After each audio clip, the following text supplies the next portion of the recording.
Guerrilla War on the PS4. This is part of the SNK 40th Anniversary Collection. I've actually played the NES game before I played this. I played the NES game on this channel and I surprisingly love it. It's probably one of my favorite games in this collection. I'm shocked about how good it is. My memories of it are extremely limited and I love it. I'm legitimately shocked. But the arcade game is a completely different beast. Whereas the NES game is a top-down point-and-shoot game where you just kind of point in the direction you want to aim and shoot, like in Super Contra. This is it's not a twin-stick shooter. The arcade game wasn't, but it's been refitted to work as a dual-stick shooter. But again, once you get a chance to see the arcade game, you compare the footage of this game to the footage I made of the NES game, you're going to see it's a massively different game. Like, significantly different.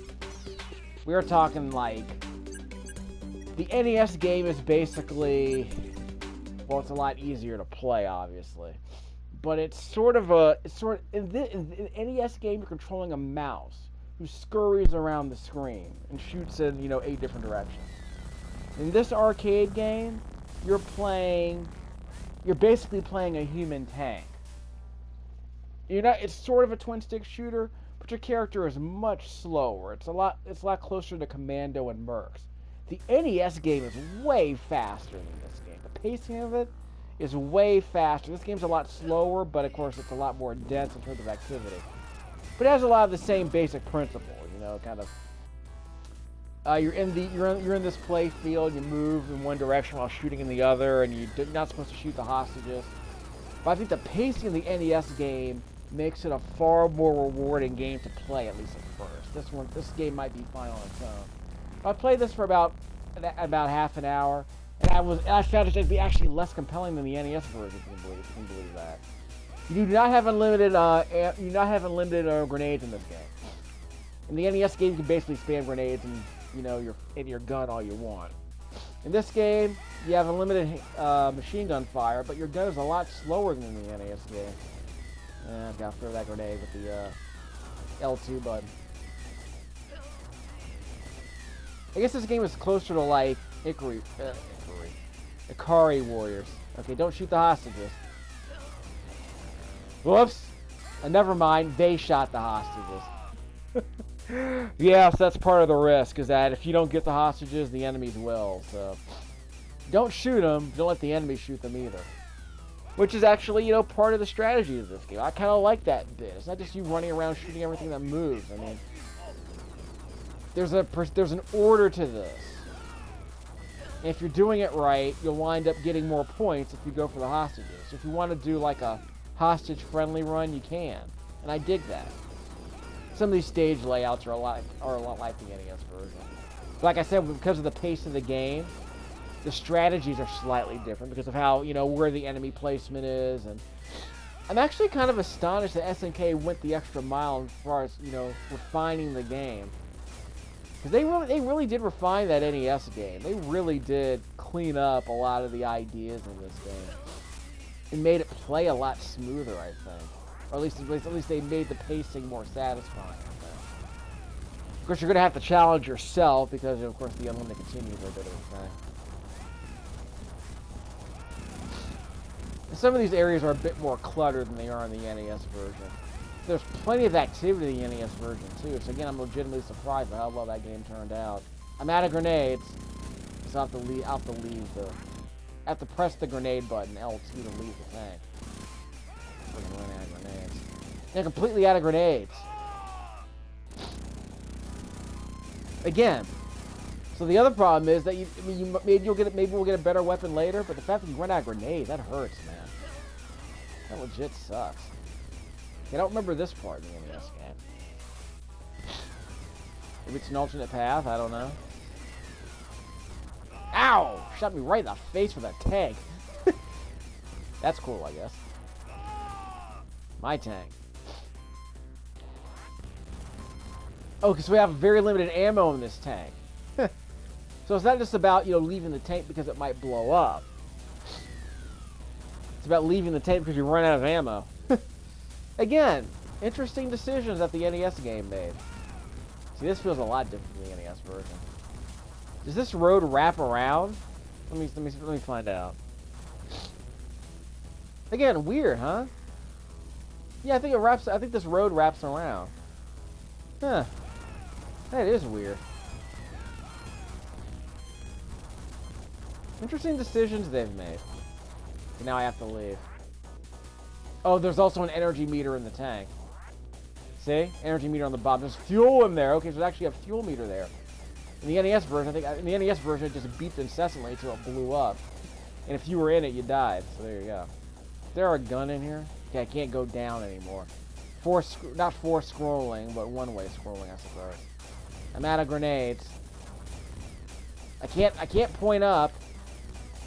Just a second, I can't point up.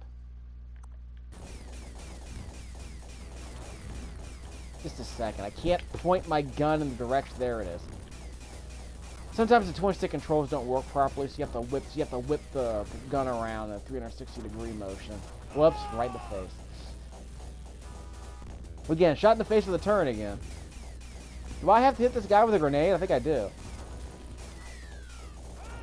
You have to hit him with a grenade. Wow, bit of strategy there, I guess. Again, this game is not as mindless as I thought it would be. But again, I prefer the pacing of the NES version. And I'm surprised. I mean, Giant Bomb, you know, got sick of playing these crappy NES ports of arcade games. And so they didn't even bother to take a look at the NES version of this game.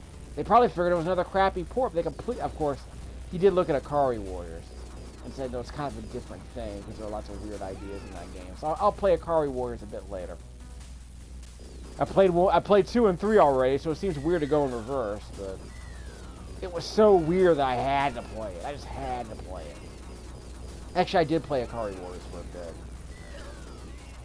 So I'll play the NES version later. I shot the hostage. Okay, I'm gonna explode. Done. How we doing? I can't believe I blew two quarters already on this game. So I have unlimited machine gun fire. But again, the NES I think was a lot more generous with the power-ups you got, which I think is interesting. Is there screen tearing on the scrolling here? Maybe it's because I'm scaling. That other dude who was lying down on the left a second ago, that was weird. But man, I couldn't hit him either. Hey, don't shoot the hostages. Hey, he missed. I didn't have to shoot those guys. He just completely ran past me. Not complaining. Because I kind of blew it, but... Hostages here. Shot me right in the face. Can I go in the water? Go in the water. Got him. Whoops. See, I have to whip my right stick around because it won't... For some random reason, you won't be able to shoot straight up with the right stick. It's weird. Wow, I missed. I think I forgot to actually get in the tank. Look out. Leave. Yeah, now I have a machine gun. More ammo for that machine gun. And yeah, you can play Guerrilla War 2-player. See? Okay, again. This is okay. But again, the NES just added a lot more in terms of the pacing. Like I said, you're like a slow-moving tank, shooting in one direction and moving in the other. I'm like, okay, it's like total carnage in a way. At least with this version of the game. Then because the NES version, you're not a tank. You're a mouse that's scurrying around the playfield, you know, dodging, you know, waves of bullets and enemies. I think it works better. So this is like, yeah, it's okay. Like it seems kind of blah. So credit, I think they actually made the game better. Like I don't know if this is like a Rygar situation where they significantly made the game different, but this is dangerous. I can't just. This is very dangerous. Because I can't move that fast. Is the other problem. See?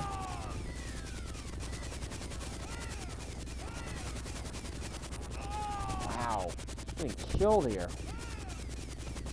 If there's a strategy, I haven't learned yet. I can get behind them. Nope. Can't get behind them.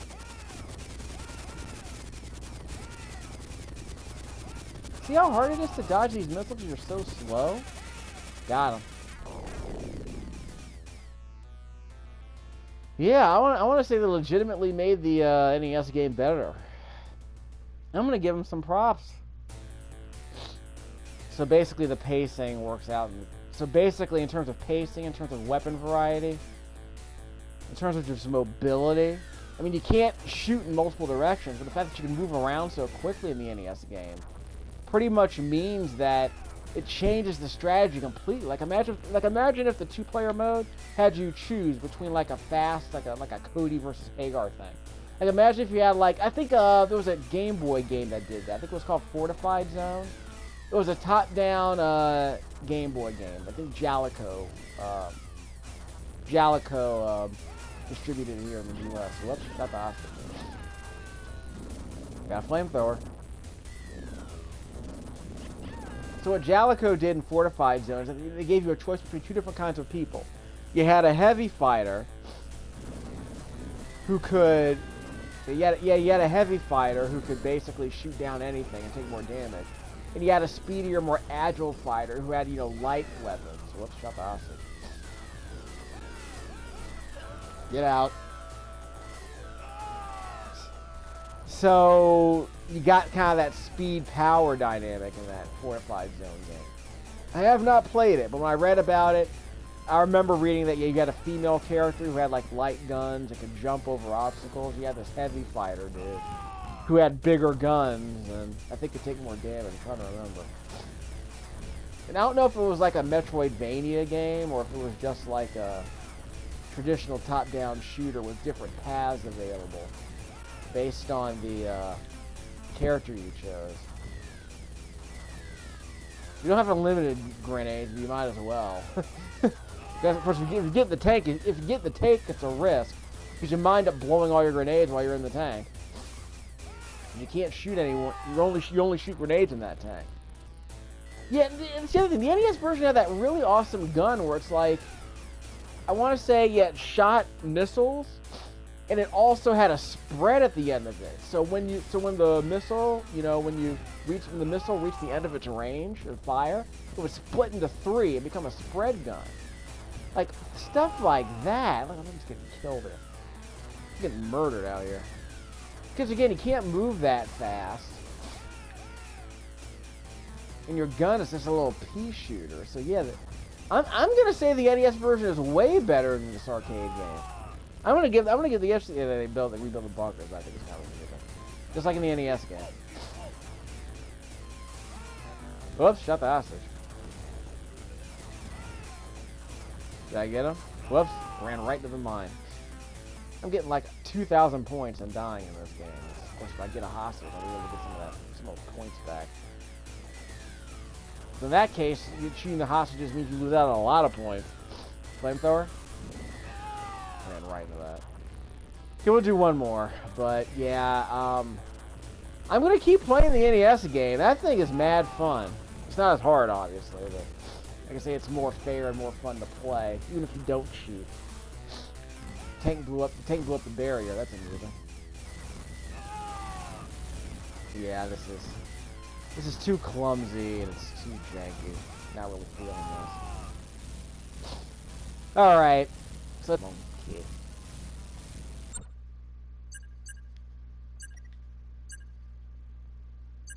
Yeah, so we'll cancel.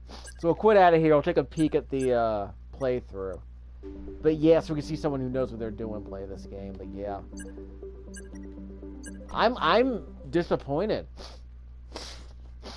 So I'm actually glad I played the NES version first. It's a lot. I mean, this might be a first. I was spoiled on the NES version because my memories of it weren't strong enough for nostalgia to be a factor. This game also has This game has a little bit of music. The NES version has more notable themes, I guess. But yeah, the NES game was a game where I didn't have any real nostalgia for it, but I have a lot more respect for it now that I know what it's trying to do and how it's doing it. terms of the mechanics and how the player moves. It might be an interesting case study where you significantly change the way the game plays and make it better in the process. Yeah, so that's an endless road, I guess, where you can just go forward. So I guess, yeah, so just, the road just wraps around, which is interesting. But if you just go straight, you're fine. Such a weird feature in this game. You can just get in that tank and go sideways forever, basically, which is weird. Why would you? Good thing there's no time limit. It's a weird thing to have in a game. When you see that fuel meter on the bottom left-hand corner of the screen, well, he's shooting a regular gun. He's not shooting grenades. Wonder how he did that. Because he still has limited ammo. So wonder what happens when he runs out of ammo. So I guess I was doing the whole grenade thing wrong.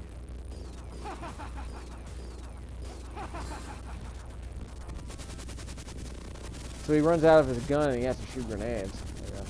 Yeah, he has to shoot grenades now. He's made it work. He kept the tank, so he was able to survive long enough to destroy that chopper, no problem. That was embarrassing. No, that's not Cuba. It's fictional island country. We're Che Guevara and Fidel Castro, right? But no, that's not Cuba. Can't you tell? It's a totally different looking island. All they did was rotate it a little bit. Yep, this is Guantanamo Bay, right? Just like Bad Boys 2. We're gonna destroy all civilians. We're gonna have fun destroying those slums. Because Haiti is just a playground for American paramilitary forces, right? Cops with international, yeah, basically cops with international licenses to kill, I suppose. DEA is ruthless back in. The DEA was ruthless, dog. Bad Boys is weird in the sense that Michael Bay was basically paid to make a 1980s action film in the 21st century. $120 million budget. I guess if you're gonna make a 80s action film in the 21st century, that might be the way to do it. But what are your options? What are your other options, really? Maybe Edgar Wright could make like a Hot Fuzz. Yeah, it'd be like a Hot Fuzz might be the other alternative, I guess. But of course, they were going for comedy. I mean, Bad Boys is doing comedy too. It's almost like high stakes comedy. Not laughing at the... basically, you were laughing at the 80s excess, but you weren't necessarily laughing. You were supposed to cheer the good guys because of the destruction they wrought, I guess. Well, I haven't seen Hot Fuzz yet. I'm sort of curious how it plays out. But Edgar Wright, obviously, I'm a big fan of Scott Pilgrim, so I'm more willing to watch an Edgar Wright film now than I was maybe like a decade ago. Okay, we're out. So yeah, I'm disappointed in this one. I'm legit shocked. I thought a twin stick shooter like this would work out better, but again, because of the pacing and the lack of weapon variety and this pea shooter you're dealing with, nah, not feeling it really. The limited grenades, I guess, are a nice touch, but it feels like the game was really balanced around that stuff. Weird. I mean, you get more eventually, but it seems to be weird. I guess you're limiting the ammo, but again, it doesn't really feel like they really thought it through. So again, using this little pea shooter feels kind of disappointing. I guess I'll write more about this later, but yeah, I'm gonna keep playing the NES version, but I'm done with this thing. So basically, I paid $1.50, and I'm not interested in playing anymore. Whereas, yeah, I'm definitely playing the NES game a bit more. I'm as shocked as you are, I think. Let's back out. Quit playback. Yep, I'm as shocked as you are.